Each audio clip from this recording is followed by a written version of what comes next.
Madame Hélène Armstrong, vous êtes l'une des membres fondatrices de la FAF.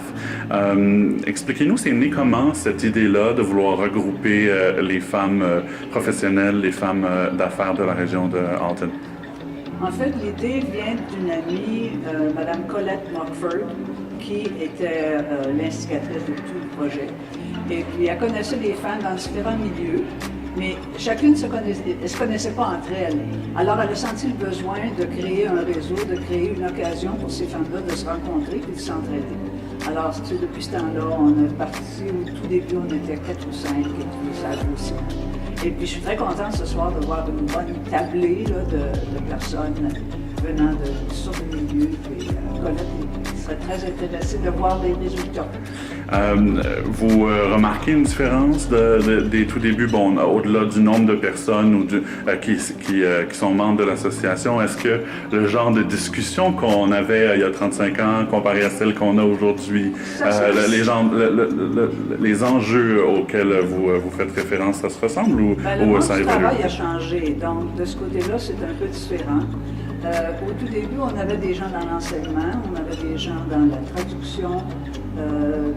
Je pense que c'est plus varié maintenant, si je regarde. Et puis, je vois plus de personnes aussi qui ont leur propre entreprise. Les femmes sont beaucoup plus dans l'entrepreneuriat maintenant. C'est agréable aussi de voir des gens de différents milieux, de différentes origines aussi. Donc, ça donne beaucoup de diversité au groupe. Voilà. Alors, on a commencé très peu nombreuses et puis petit à petit, ça a pris d'ampleur. Excellent. Est-ce que ça a toujours été des rencontres amicales comme celle qu'on vit ce soir ou ça a toujours été le concept finalement, c'est de se rencontrer de façon un peu informelle puis de réseauter comme ça? Bien, le format a changé un peu au cours des années. Des fois, c'était le petit déjeuner. Après ça, on a essayé une autre formule. Finalement, le souper comme ça qu'on vient à la plupart des dames, c'est après leur travail. Et puis, c'est toujours une conversation amicale, comme vous voyez. C'est très facile, la conversation. Les gens, surtout après les vacances, on essaie de reprendre contact. Et puis, il y a toujours une conférence. C'est pas toujours un sujet strictement d'affaires, d'après le nom du groupe. Il y a d'autres secteurs aussi, on va toucher à la santé, on va toucher aux loisirs, différentes choses qui intéressent les femmes en général. Qui représente un peu aussi le côté éclectique de votre groupe. Alors, il y a des gens de tous les intérêts. On va parler de l'enseignement dans les écoles et ainsi de suite.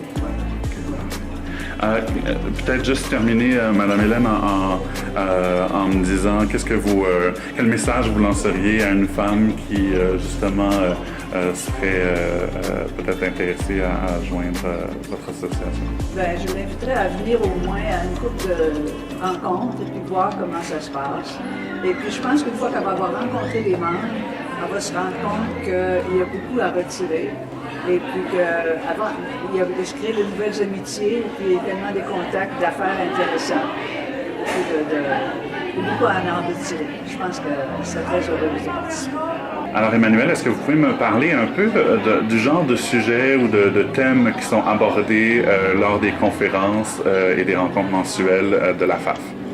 Oui, écoutez, en fait, on a vraiment énormément de sujets différents qu'on aborde ici. Pour vous donner un exemple, ce soir, on va aborder un sujet qui est passionnant, c'est l'expérience de Karine Terrien qui a traversé donc, une grande partie de l'océan en passant de Hawaï à Vancouver. Je veux dire que c'est un sujet qui représente bien la FAF parce qu'elle a fait ça avec 13 autres femmes et c'est une aventure ensemble qu'on essaye un petit peu de vivre ici, nous, à la FAF. Donc on va voir ça plus tard ce soir. Le mois prochain, nous allons parler branding et marketing, perspective juridique et historique, ce qui va évidemment nous apporter, nous, en tant que femmes d'affaires, plein d'idées nouvelles et nous enrichir. On aura aussi en février un chef d'orchestre. Ça va être aussi très différent. Mais c'est aussi savoir mener une équipe pour donner le meilleur de soi-même. En janvier, nous aurons aussi une agente de voyage qui va nous parler voyage. Et donc, c'est bien au cœur de l'hiver aussi, donc on essaye aussi d'être léger. L'an dernier, on a eu aussi un ancien leader de la patrouille de France, qui était aussi une conférence exceptionnelle. Pour vous donner quelques idées. Voilà. Et Comment? voilà bouche, j'espère. Ouais. Comment vous en venez justement à élaborer la programmation de conférences? Alors moi, à titre personnel, je suis courtier en immobilier et donc je rencontre plein de monde. Et je dois dire, j'ai toujours un œil aux aguets dès que j'ai l'opportunité de rencontrer quelqu'un qui parle français, mais aussi va nous passionner sur un sujet qui leur représente. Donc c'est un peu au quotidien. D'un coup, j'ai une belle rencontre et j'en profite pour garder le contact et profiter de l'opportunité. Voilà. Pour inviter la personne. Et inviter, absolument. Qu'est-ce que vous diriez à une femme nouvelle arrivante, par exemple, Alors, qui vient de s'installer une femme nouvelle arrivante, évidemment, elle est la bienvenue, mais je ne dirais pas simplement aux femmes nouvelles arrivantes. Je dirais aussi à toutes les femmes qui ont forcément toutes une richesse intérieure, qu'elles soient femmes d'affaires ou pas. Qu'on est un groupe très ouvert et très à l'écoute et très chaleureux, en dehors du fait d'avoir cet objectif de s'entraider. Donc qu'on soit, vous savez, même quand on vient du Québec, on n'a pas forcément tous ces réseaux autour de soi. Donc toute femme est bienvenue, et même si elle n'est pas complètement sûre d'être dans la catégorie femme d'affaires, eh bien elle a très certainement beaucoup de choses à apporter au groupe. Donc voilà.